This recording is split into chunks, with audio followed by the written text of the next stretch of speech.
Se cumplen 2 años del título mundial de la selección argentina en Qatar y en este video homenaje voy a analizar cómo jugó aquel equipo de Lionel Scaloni,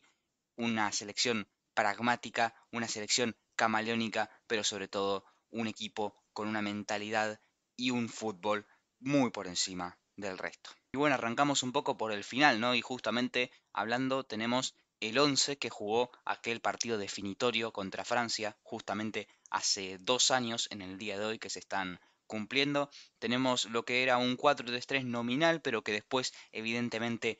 rotaba y se iban viendo muchos movimientos. Era una selección claramente con muchísimos movimientos. De hecho, quiero que vean esta imagen puntual, que es una imagen extraída de un hilo que hice hace un par de años, o un año mejor dicho, justo cuando se cumplió un año de la consagración, ¿no? En Lusail. Y bueno, justamente vemos un poco acá lo que son algunos de los principios de esta selección argentina, ¿no? Vemos lo que son distancias cortas para la combinación de pases, un principio fundamental de lo que es el juego que practica esta selección, que es un juego funcional, un juego en el que en distancias cortas y en espacios no establecidos, los jugadores se juntan a tocar, a pasar, a generar superioridades numéricas y a buscar justamente eso, asociarse a través de la pelota, que es algo que esta selección argentina ha hecho de la mejor manera posible. Así que bueno, ahora vamos a volver a la pizarra para explicar un poco desde el 11 cómo funcionaba aquella selección, por supuesto explicando algunos de los cambios. Este fue el 11 que justamente terminó disputando el partido más importante en los últimos 30 años de la selección argentina en Lusail. Y bueno, vamos uno por uno. El arquero, evidentemente, Emiliano Martínez, ayer ganador del The Best, una absoluta locura la Copa del Mundo del Dibu, por supuesto, recordada aquella tajada agónica a Randall Kolo Muani que por suerte nuestros corazones soportaron y vivieron hasta aquella tanda de penales para una consagración que fue realmente un desahogo. Si aquel gol de Colomani hubiese terminado siendo justamente eso, un gol,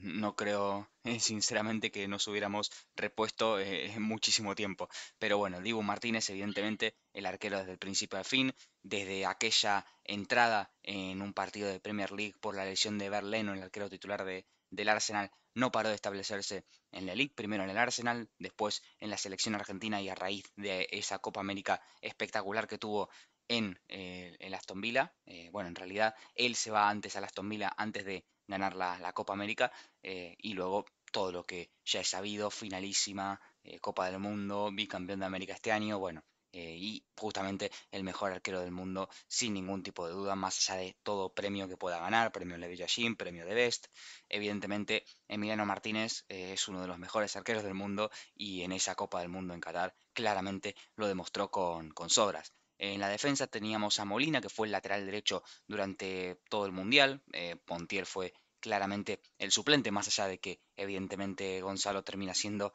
la cara de la consagración con aquel penal en la tanda justamente contra Francia. Cuti Romero y Otamendi, una pareja sensacional de defensores. Cuti Romero que se metió totalmente en nuestros corazones, si ya nos había metido, terminó completamente de asentarse como uno de los mejores zagueros del planeta en Qatar. Otamendi que jugó un mundial absolutamente sobresaliente e impensado, porque realmente uno veía a Nicolás Otamendi y si bien en la Copa América 2021 ya había sido fundamental, era uno de los líderes de esta selección, realmente lideró con una jerarquía impresionante la saga argentina. Yo recuerdo, por ejemplo, el partido contra Australia, más allá de la asistencia anecdótica, que no es más que devolverle una pared a Leo,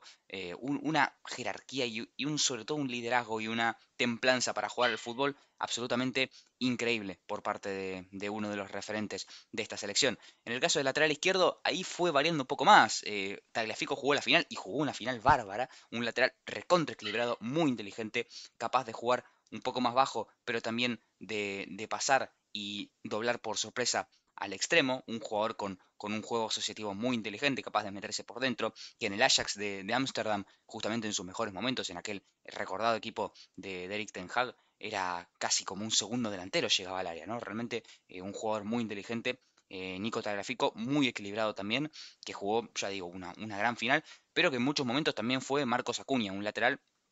que ahora lo vamos a poner para hacerle un poco un homenaje al huevo, que había llegado a ese mundial siendo el titular, de hecho.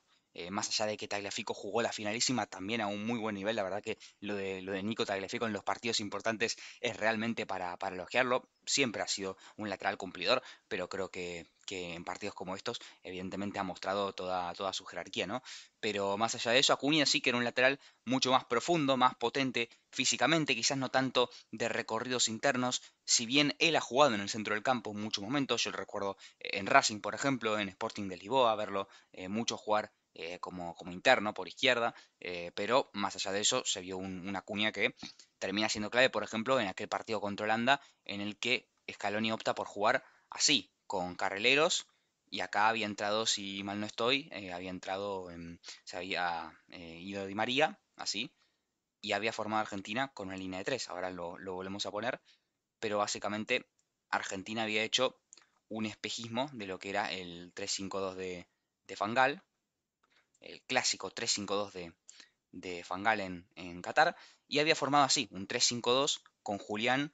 y por supuesto Leo, que no habíamos llegado todavía, pero bueno, ya va a haber tiempo para hablar del Mundial de Leo Messi, quédense tranquilos. Pero bueno, básicamente veíamos un poco eso, una selección que se adaptaba en función del rival, evidentemente, porque acá estamos hablamos hasta ahora de Francia y de Holanda, evidentemente el golpazo en el primer partido contra Arabia Saudita, una Argentina que llegó con una baja muy importante a este mundial, como fue la de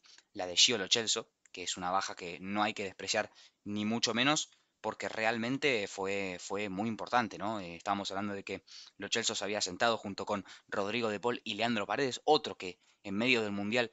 hizo la transición y pasó de titular indiscutido a suplente, pero bueno, ya nos vamos a meter ahora con el centro del campo porque evidentemente estoy adelantando muchas de esas cuestiones y arrancamos con una de las piezas absolutamente fundamentales con quien si no hubiera estado no se entendería absolutamente la consagración de la selección, como es Enzo Fernández, mejor jugador joven de aquel mundial, pero sobre todo con una creatividad y una personalidad impresionante. Tanto Enzo como McAllister y luego Julián también en la delantera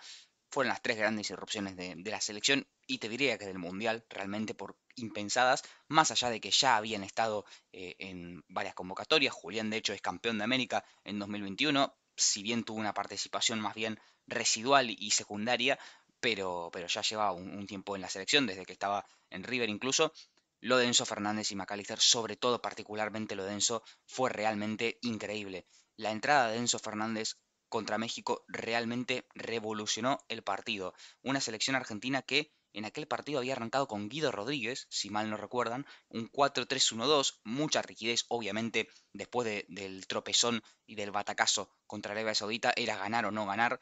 o ganar o irse a casa, y evidentemente los nervios jugaron un papel fundamental. Fue un partido muy luchado, muy poco jugado, realmente el primer tiempo de la selección fue muy flojo, y Enzo Fernández entra a raíz del minuto 57, alrededor de esa franja, justamente por Guido Rodríguez, y el equipo sube prácticamente 30 metros sus líneas. Realmente fue increíble. Lo de Enzo Fernández progresando con la pelota, realmente, y bueno, y termina siendo clave, por ejemplo, más allá de su gol, su golazo impresionante acá desde el vértice del área, haciendo una bicicleta, enganchando y poniéndola acá al segundo palo, realmente fue increíble el partido de Enzo Fernández, pero más allá de eso también inicia la jugada del gol de Messi. El gol de Messi, uno de los goles más gritados por mí en mi vida, y yo creo que por muchos argentinos también, uno de los goles más gritados por el sentimiento de desahogo. Realmente lo de Enzo Fernández en ese partido fue un game changer, como se le suele decir a los jugadores en Inglaterra, ¿no? A esos futbolistas que entran desde el banco y te cambian totalmente el partido. Enzo Fernández fue el game changer de Argentina contra México, pero sin lugar a dudas, sin lugar a dudas. Después tenemos a Rodrigo de Paul, por supuesto, el motorcito de la selección, un jugador que a día de hoy sigue siendo indiscutible, un futbolista que es tan completo y hace tantas cosas que es muy complicado de reemplazar. Ahora quizás con la marcha de Di María, un Di María que ya vamos a hablar, pero termina siendo fundamental, sobre todo en aquella final, particularmente desde lo posicional, pero más allá de eso, al margen de la salida de Di María de la selección, es un De Paul que quizás pueda hacer más cosas, puede llegar más al área, pero que se está viendo una versión también muy buena De Paul. En los últimos años se la viene viendo, evidentemente, un jugador totalmente irreemplazable, un jugador capaz de ayudar en la base, de lateralizarse para permitir la subida de Molina, de jugar vertical, uno de los mejores socios de Messi, solamente por eso ya debe ser absolutamente indiscutido, porque es uno de los que mejor se entiende, una superioridad socioafectiva, ¿no? Como se suele decir, esto de que dos jugadores se conocen mucho mejor que el par rival y a partir de ahí pueden generar superioridad. Esa parte es muy bueno con la pelota. Un De Paul que, por cierto, en el Atlético de Madrid sí que está jugando más en esta función, ¿no? De doble 5 y siendo el que más se suelta para asociarse con los delanteros, una especie de nexo, ¿no? Con la delantera del Atlético de Madrid. Pero realmente lo de Paul en aquel mundial fue de menos a más, realmente se lo criticó muchísimo, obviamente también por cuestiones extradeportivas que no me interesa ahondar ni mucho menos, pero Rodrigo de Paul claramente si uno evalúa el ciclo de Scaloni de principio a fin, es un futbolista sin el que la escaloneta, la mejor escaloneta no se entendería, por supuesto, con lo que mencionaba antes de aquel centro del campo impresionante que formó durante la Copa América y durante el ciclo post Copa América 2021 con Paredes y Gio Lo Celso. Más allá de eso, se supo reinventar, supo adaptarse a sus nuevos compañeros, que fueron Enzo Fernández y ya metiéndome con Alexis McAllister, un Alexis que también jugó un mundial bárbaro, recordadísimo aquel partido contra Polonia, más allá de la final, que también fue uno de los mejores jugadores, sobre todo por la templanza y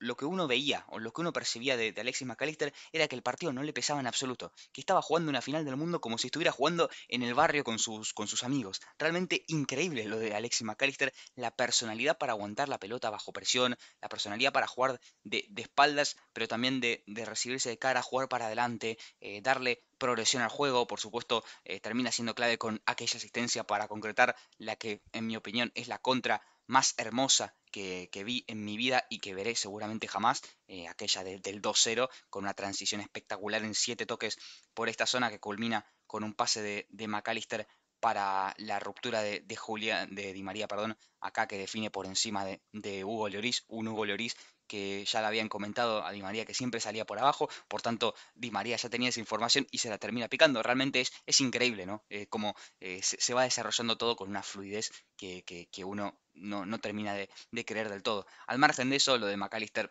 en esa final, más allá de esa asistencia, termina siendo clave, sobre todo por una función puntual que tuvo y es con Di María por la izquierda, ya ahora después me voy a meter con lo de Ángel porque realmente lo amerita, pero con Di María por izquierda, McAllister se ponía en esta zona como interior izquierdo, una función que después en clubes no terminó desempeñando tanto, de hecho en esa misma temporada él la rompe toda en el Brighton jugando más allá en esta zona, ¿no? Acá en la que decía antes que estaba desempeñando De Paul en el Atlético de Madrid actualmente con Simeone. Bueno, McAllister jugaba así en un doble 5 con Caicedo, si bien ahí sí que se podía soltar más, Caicedo era el más posicional, McAllister se soltaba y formaba una especie de doble media punta con el 10, ¿no? Del Brighton. Al margen de eso, tuvo esa función acá con Koundé, el lateral derecho de Francia, lateral derecho de Francia y del Barça, lo sujetaba acá y le permitía a Di María jugar acá a Piacere y después terminar quedando uno contra Koundé, o como fue en la jugada del penal contra Dembélé, que hace mal el retroceso. Evidentemente Dembélé, naturaleza de extremo puro, un Dembélé que termina saliendo porque juega unos 40 minutos pésimos, termina forzando el penal Di María con esa falta a destiempo de Dembélé. Después uno tendrá que ver si es penal o no, yo creo que sí es penal, lo toca un poco aunque sea, al margen de eso, termina siendo también clave esa función que juega McAllister más allá del partido, lo que le dio al equipo, por supuesto, en lo que decía antes, el partido contra Polonia, el gol llegando muy bien al área, demostrando una capacidad llegadora propia de un muy buen jugador, que después ha demostrado en el Liverpool también, por ejemplo, pero y en la selección en algunos partidos también, en la misma Copa América lo hizo. Así que, bueno, la verdad que la Copa Mundial de Alexis McAllister creo que amerita un reconocimiento aparte, más allá del de Enzo Fernández, que también fue una irrupción tremenda. Metámonos con Angelito. Angelito que ya a día de hoy ya no es más el jugador de la selección argentina. decidió retirarse luego de ganar la Copa América este mismo año. Totalmente merecido en todo caso, lo dio todo por la selección, se bancó 700.000 críticas de todo el mundo. El propio Di María, que tiene una frase que me parece fantástica, hablando con sus amigos que le decían que se quedara en París y todo, y él decía que prefería que lo putearan 45 millones de argentinos a quedarse tomando un café en la Torre Eiffel. Realmente increíble. Eso es amor por la camiseta, eso es amor por tus colores, eso es nacionalismo, sentimiento patrio, y creo que si hay alguien que se lo merecía era Ángel Di María, y realmente me pone muy feliz ver que ha logrado todo. Un Di María al que lo hemos criticado todo el mundo, y digo lo hemos porque a mí también me ha podido la presión social y evidentemente uno cuando es más chico se deja influir por lo que piensan varias personas, no deja de ser el colectivo, la masa, lo que uno escucha en el día a día. Realmente se ha sido muy injusto con Ángel Di María y termina retirándose de la selección como lo que ha terminado siendo uno de los 5 jugadores más importantes de la historia de la selección, seguramente. Habría que hacer el ranking, mínimamente del top 10 no sale, es que eso ya es innegociable. Pero lo de Di María, más allá de aquella final, por supuesto, recordada con esa función que ve Scaloni, que no que inventa, porque Di María ya había jugado varios partidos, muchos partidos en la izquierda. De hecho, el Di María de Rosario Central surge jugando a perfil natural, a perfil cambiado, a perfil natural digo, no a perfil cambiado, porque el perfil cambiado sería lo que jugó prácticamente durante toda su carrera, ¿no? De derecha hacia adentro, enganchando y buscando el remate o el pase asociado. Si bien Di María ha jugado también en el centro del campo como 10, realmente se ha visto un Di María muy polifacético en su carrera en función de los clubes en los que ha pasado. En el United, por ejemplo, era más 10 en el United, que estuvo muy poco tiempo justamente porque se enemistó con Luis Van Gaal, pero se vio un Di María que esa final, bueno, estaba totalmente encendido, tocado por la varita, fue el mejor jugador de la final hasta que lamentablemente tuvo que salir. Un Di María que se había perdido algunos partidos por lesión, justamente esa misma copa. Así que, en fin, Di María, un jugador totalmente determinante en la gambeta, en el desborde, con goles, ya digo, culminando aquella contra impresionante. Ya digo, para mí la contra es el contragolpe más lindo que vi y veré en mi vida, seguramente. Julián Álvarez, 4 goles en esa Copa del Mundo, totalmente impensada su irrupción realmente, porque Lautaro Martínez venía siendo uno de los dos goleadores junto con Messi en el ciclo Scaloni, totalmente asentado en la delantera, pero un Julián que desde que entró, por Dios, lo que corría ese muchacho era una cosa increíble, más allá de lo que corría, ¿no? De cómo lideraba la presión, de cómo se esforzaba en el repliegue. En muchos momentos también en este último tiempo jugó más tirado por izquierda y haciendo la banda para ayudar al lateral, ¿no? No tanto en el Mundial, en el que ahí sí que era más la figura de delantero centro. Si bien Julián no es un delantero al uso, es un mediapunta, como lo definió el Cholo justamente, es un delantero para jugar atrás de un delantero y aprovechar esos espacios que te genera el delantero, tanto para picar al espacio como para venir, ofrecerse y jugar en corto. Julián supo entender su función a las mil maravillas, supo adaptarse a quienes tenía al lado, y bueno, creo que su principal mérito, más allá de los goles, por supuesto, aquel partido contra Croacia, que realmente es que Julián Álvarez, yo creo que ya con la edad que tiene realmente, que ha vivido tanto, puede decirle a su futuro hijo que metió 2 goles en una semifinal del mundo. ¿Cuántos jugadores pueden decir eso? Y aparte los goles que metió, porque realmente es para decir, wow, es increíble, ¿no? Realmente es una locura lo que ha hecho este chico. Una irrupción impresionante, por supuesto, en el Manchester City que, ya digo, terminó saliendo este año para el Atlético de Madrid justamente porque no tenía los minutos que merecía uno de los mejores delanteros del mundo, porque Julián Álvarez, hay que decirlo así, es uno de los mejores atacantes del mundo. No solamente por lo que hace sin la pelota, en la presión, en el repliegue, sino por las capacidades técnicas que tiene. Si bien no es el futbolista más virtuoso en el primer toque, el primer control no es uno de sus fuertes, pero más allá de eso, sí que es un futbolista determinante, con un olfato goleador increíble. Un Julián que tiene que jugar cerca del área, no tirado a la izquierda, como se lo ha visto en varios partidos en los que ahora Scaloni, perdón, estuvo probando más con Lautaro, Julián, Messi, y Julián termina siendo el más resignado de los tres, porque Lautaro sí que es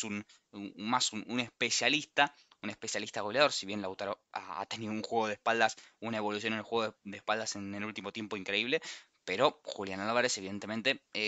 termina siendo el más sacrificado de todos, ¿no? Y por supuesto cerrar lo que es esta evaluación del 11 base de aquella final con Lionel Andrés Messi, el mejor jugador del Mundial. Yo creo que desde la Copa del Mundo de Maradona en el 86, que no hubo una exhibición individual igual, realmente fue heroico lo de Messi, un Messi que partía desde acá, pero que evidentemente ya lo conocemos, a Leo, tiene una libertad impresionante en la movilidad, lógicamente, por propia del mejor jugador del mundo y de la historia.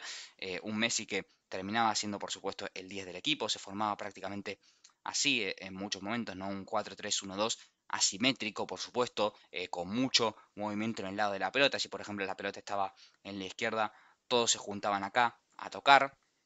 y quedaba, por ejemplo, en muchos momentos el lateral derecho, que era Molina, quedaba aislado acá y buscando que se juntara acá el rival y buscar el cambio de orientación para la aparición de Molina, que es algo que lo suelen hacer mucho estos equipos que usan tanto el ataque funcional o el relacionismo, como se le suele decir también, a raíz, por supuesto, de lo que fue el Fluminense de Diniz y la aparición de otros equipos, pero justamente la aparición de esta selección argentina en la escena mundial, el título, lo resonante que fue, también fue uno de los aspectos claves para poner en tendencia, digamos, o de moda esta forma de jugar. Una forma de jugar que es más vieja que el fútbol realmente, ¿no? Porque cuando se habla de juego bonito también se hablaba de esto, de jugadores que, más allá de todo su talento, estaban en distancias cortas como para combinar, fabricar paredes, jugar al primer toque y verse esa calidad de fútbol, ese fútbol criollo, ese fútbol latinoamericano y no tan estudiado como ha sido la tendencia, no solo en los últimos años, sino en las últimas décadas, en el último siglo. Se vio una selección argentina totalmente funcional que giraba alrededor de la pelota, una selección argentina que muchos de sus protagonistas han dado en la tecla, yo creo que por cómo se ha desarrollado este juego, y es el que Scaloni haya sabido rodear a Messi de muchos 10, de muchos jugadores que fueron enganches en su carrera y que por tanto tenían esa sensibilidad futbolística para jugar. Y creo que al fin y al cabo termina siendo esa una de las principales claves por las que la selección argentina desarrolló un juego realmente fluido, un juego que, más allá de lo estético, por supuesto que al fin y al cabo eso es anecdótico porque lo estético es algo que es muy subjetivo, ¿no? Yo creo que objetivamente la selección argentina fue la mejor en aquel torneo. Cuando uno escucha gente decir que Argentina robó el Mundial porque ganó por penales, porque le cobran varios penales en el partido. Bueno, a ver, es lógico que si sos la selección que más ataca, en algún momento te puedan hacer una falta en el área rival, lógicamente. O sea, para que te cobren penal tenés que atacar, ¿no? Yo creo que es algo que se cae de maduro. Después uno puede interferir en las decisiones que realmente a mí no me interesa. Yo analizo lo que veo y analizo que la selección argentina claramente fue la mejor selección del Mundial, que sobre todo se supo adaptar a distintos contextos, ya digo, con distintos esquemas, con distintos intérpretes. Acá nos estamos olvidando de varios momentos, pero por ejemplo, un partido bisagra que se me viene a la cabeza, que fue el de Croacia, un partido que termina pasándolo a Piachera y la selección, pero que era realmente complicado. Estábamos hablando de que la selección argentina jugaba contra la vigente subcampeona del mundo que venía de eliminar a Brasil en cuartos de final. Y Argentina le ganó 3-0 con un planteamiento soberbio de Scaloni, que ahora lo vamos a poner, que formó con un 4-4-2, que me acuerdo perfectamente, un 4-4-2 con Enzo Fernández y Paredes, con la vuelta de Paredes a la titularidad en aquel partido, ya digo, en un partido que terminó siendo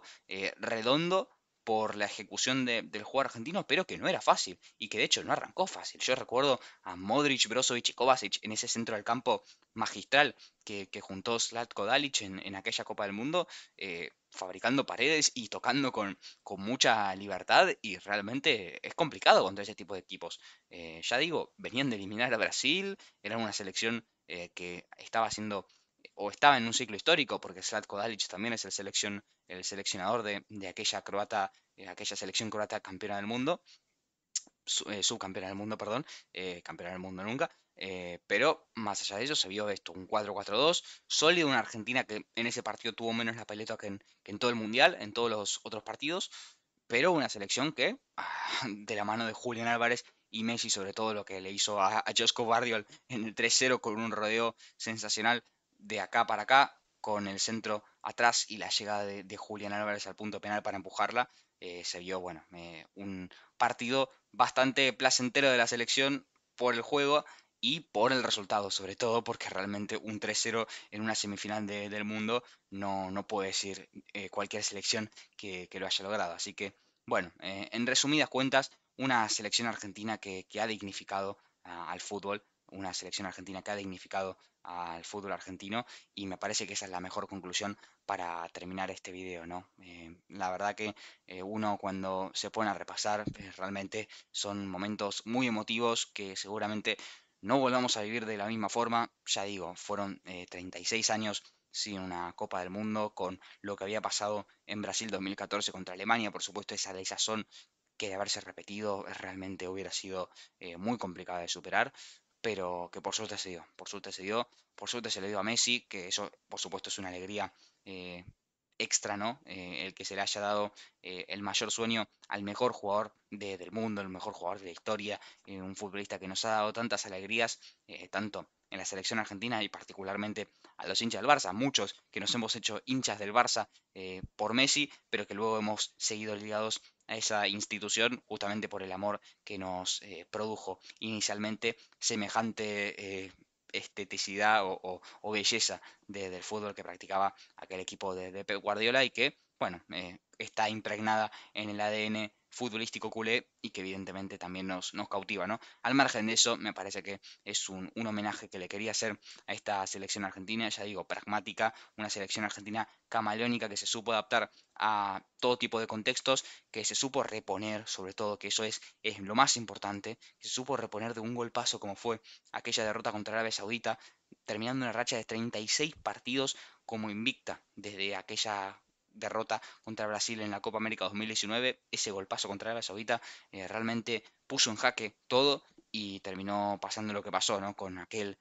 triunfo, ese desahogo contra México, después el partido a Piacere contra Polonia para sellar la clasificación como puntera de grupo a los octavos, un partido contra Australia que se terminó complicando bastante más de lo que debía haberse complicado. No me quería olvidar tampoco de la figura de Papu Gómez, que también hace poco estuvo en entrevista con Juan Pablo Varsky y habló un poco de lo que pasó después del Mundial, antes del Mundial y después, ¿no? Con todo lo que fue esa sanción por doping. Un Papu Gómez que tuvo que ser inicialmente el reemplazante de Gio Lo Celso en aquel partido contra Arabia Saudita, después jugó contra Australia, se termina lesionando, pero bueno, creo que Papu Gómez también hay que reivindicarlo porque es un jugador que seguramente tendría que haber jugado más minutos en su mejor momento en la Atalanta de Gasperini. Así que, bueno, un poco un pequeño homenaje que quería hacerle a un jugador que a mí me ha gustado mucho y que no ha podido tener demasiada participación, demasiada injerencia en esta selección. Al margen de eso, después tuvimos el partido contra Holanda, la batalla de Lusail justamente, que terminó siendo por suerte saldada positivamente para Argentina, una Argentina que se adaptó muy bien con ese 3-5-2 que propuso Scaloni. Recuerdo un partido tremendo de Rodrigo de Paul marcando a Frenkie de Jong, por supuesto con el pase totalmente imposible de Messi a Molina, un Messi que jugó un partidazo también, después termina metiendo el 2-2, por supuesto todo lo que vino después con los centros a Weghorst, el que mira Bobo en los penales, todo, bueno, realmente es un partido para verlo una y otra vez y es puro cine. El 3-0 contra Croacia, por supuesto el que lo explicaba recién, y la final contra Francia, de la que se cumplen 2 años hoy, pero son 2 años y es un momento que se va a quedar para toda la eternidad, una de las mejores finales de todos los tiempos, seas argentino, seas francés, seas de otro país, es un partido para apreciar. Hoy lo voy a volver a ver, de hecho, a la noche, porque ya digo, es un partido que ha quedado para la historia y bueno, por suerte la historia nos dice que Argentina es 3 veces campeón del mundo y ojalá que en 2026, bueno, yo no digo nada, ojalá, pero bueno, nos vemos en el siguiente video y bueno, un abrazo grande, vamos a Argentina y muchachos, nos volvimos a ilusionar.